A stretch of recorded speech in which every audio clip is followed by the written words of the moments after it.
Hello, everyone. I'll try to keep this brief, like I always try to, and it ends up being 15 minutes long of rambling of various different detached things. But I will try. Now, let me turn this off. I'm, I'm only for personal use copying the Muppet Show.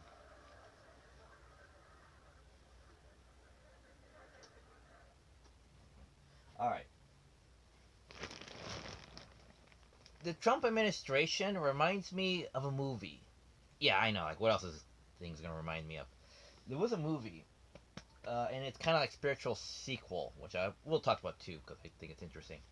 There was a movie called "How to Succeed Without Ever Really Trying," I believe is what it's called. And see if I could bring up the trailer. Sorry, I didn't really have this.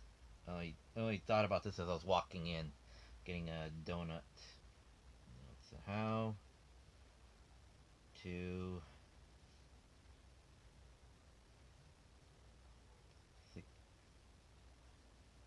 succeed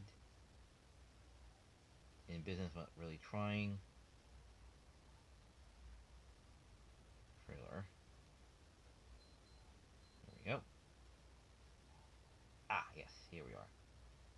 How to succeed in business without really trying. Oh, wait, no, that's a movie clip.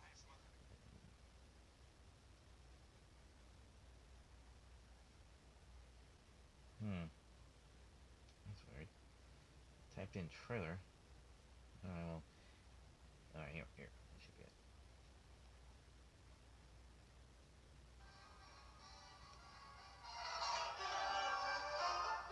Of all the Broadway musical comedies that ever made the screen sing out, nothing succeeds like Succeed. I believe in you. A secretary is not a thing while Nike pulls my strings. Her task is to write in and not spend the night in. I play it the company way. Wherever the company puts me, there I'll stay. This book is all that I need.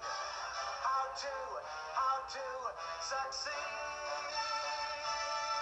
The only motion picture that guarantees you a better position. Mr. Finch will be starting out in our mailroom. Mr. Gantz is taking young Finch into his department as a junior executive. Finch, I'm making you vice president in charge of advertising. Vice President? Well, Ponty, what do you think? Large. I believe in you. I believe in you. The motion picture that shows you how to take an all-day coffee break with lots of sugar. How to have a 50-week vacation with play. How to take a dip. A secretary is not a toy. No, my boy, not a toy. How to take a dip in the secretarial pool. Because when a girl you with boys, remember no matter what, neurotic trouble you've got. A secretary is not a toy. There is a brotherhood of man. Now she's thinking, what female cottage rock could I spring? Stand almighty and never yield. Rip, the chipmunk of the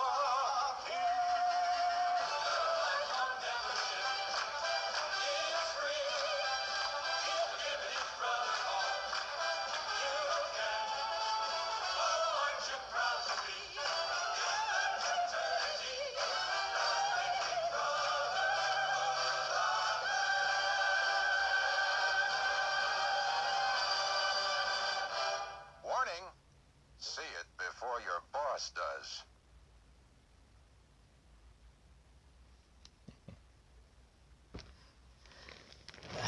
Cute. Now, I don't recall there being that much singing. Granted, I only saw it once, like 15 years ago, so please bear with me if my memory's not 100%, like it was ever in question. Now, the Trump always reminds me of the Trump administration. Is that's what it feels like. The beginning of this movie starts off as a window washer. That's what his job was. He was a window washer. He opens the window because back then you could open windows on high rises, and he meets the president or something like that of this big company, something or other, like I don't know, like Macy's or something like that. I forget. But the department store chain thing, that's their headquarters. So he says, "Oh hi," and he makes friends, fast friends with the the president, and then does everything systematically, like in remember the episode of Seinfeld where George gets that brilliant idea to leave his car, parked at the same spot and doesn't move it. So when the last guy leaves, he thinks George is still there because it's his spot. So he thinks George is staying late. So and then when the earliest guy gets there, he thinks George is already there by that time, so that he's starting early. So two different people are seeing him as being this dedicated worker when he really isn't. And so that's basically what this guy does, is that he tricks people into thinking he's this brilliant guy, and he kind of pits people kind of against each other, thinking, oh, he's this brilliant guy over here, and this guy also thinks he's a brilliant guy over here. So they talk about, oh, he's this brilliant guy. So all around, everyone keeps saying he's this brilliant guy. So he constantly keeps getting promoted to mid manager to, all this different stuff. And by the end of the film, after all these wacky shenanigans and apparently a lot of dancing and singing, he becomes the manager. The other manager takes a break and leaves, and he says, "I'll leave it in your capable hands." So now he's there. He has his gal secretary, I believe. I don't know. She's quite a bit of an airhead, if I remember correctly. And she makes the offhanded comment, goes, "You're now the most powerful man in America, except for only the president." And he's all like, huh. Like that look, like, the president, huh? Kind of look where he looks off, you know? And then the reverse, you know, cut sequence, that was very popular back in the 70s. Yeah, it was everywhere. It cuts to him uh, cleaning and then opening the window and reaching through and shaking and saying, "Good morning, Mr. President. Can I talk to you for a moment? There's a moment of your time," as he walks through the window. So we're starting this whole thing, here we go again. So that's basically what I feel the Trump administration was this whole song and dance, basically a con job to achieve power for a very select few's benefit. Very few. I mean, yeah, he gave us a tax deduction for a month. He gave permanent tax deductions to corporate America. And almost got us into World War III over a flame war from North Korea, or one of the Koreas. Has fucked up the administration, Lord knows how bad. And is not taking responsibility in any shape, way, or form for anything he does. So yeah, this movie reminds me a lot of that. I'm not entirely sure, but I believe the spirited successor to that is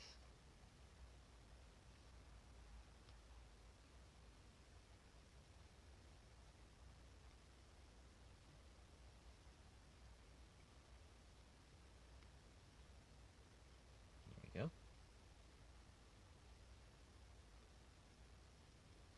This. Michael J. Fox is Brantley Foster. He came to New York to make it on his own. You're fired, kid. Sorry. Mom, I'm doing great. New York is just like Kansas, intensified. Luckily, he didn't have to. I need a job, Uncle Howard. Around here, I'm Mr. Prescott. They started him at the bottom, Show the college puke the ropes and keep them out of my face. but he had a secret way of starting at the top. This is Carlton Whitfield. Carlton Whitfield. Well, I didn't hire any Carlton Whitfield. There's something going on around here, Foster. He was trying to stay one jump ahead of everyone else. At the end of the second left, you still got a comfortable lead. When his uncle's wife got the jump on him, What the hell happened? He fainted. that's when he met her. Tonight? Booked. Tomorrow night? Booked. All right, but don't beg, okay? It's embarrassing. They were a merger made in heaven. That wasn't bad. That's when everything else Howard, please. went to hell. I never slept with the boss. No, you slept with the boss's wife. No, but I'd like to beat the fuck out of him. Oh my God. The sexual revolution is over. Everybody out of bed. Michael J. Fox, The Secret of My Success.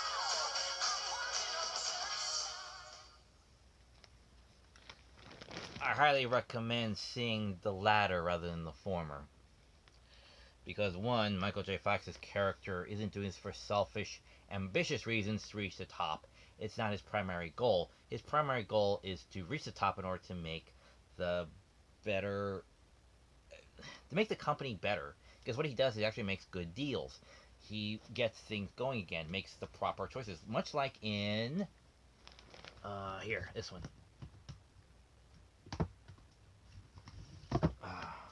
For love or for money, what he does is he makes things better.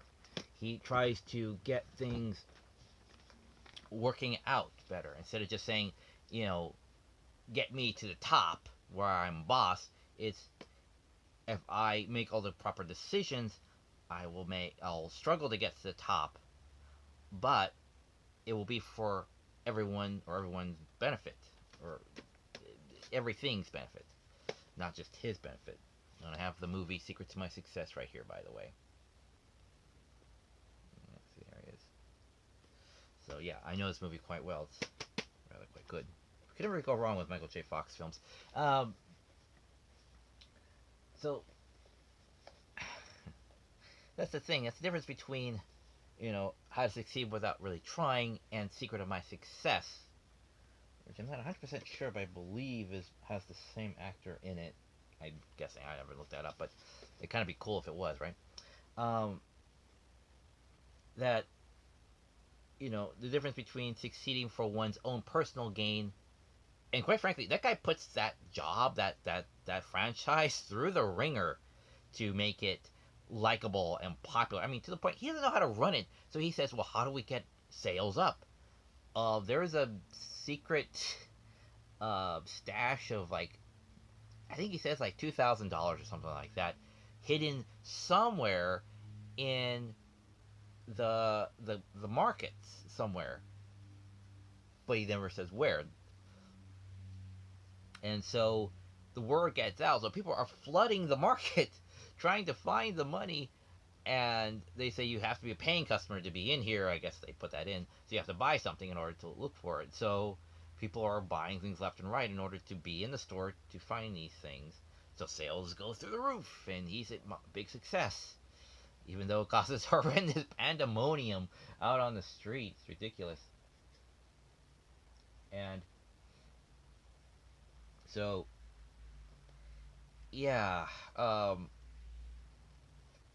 that's what I feel we're at now. We're at that transitions from between How to Succeed Without Really Trying and Secret of My Success, which I'm hoping is kind of more of the Biden era, where he pulls us out of this rut and gets us back to being a productive nation where we can get some shots already and get on with our lives. We can open up everything and be, you know, and have the freedom to be as bored as we want, instead of being cooped up and bored. Anyway, so that is my 2 cents on the matter, and I thank you for, and there we go. And I thank you for listening to this rantings. Again, it goes on for 15 minutes. Thank you for hearing me out of the rantings of a deranged lunatic. So take care, all, and remember, like a great man once said, the drive-ins will never die. See ya.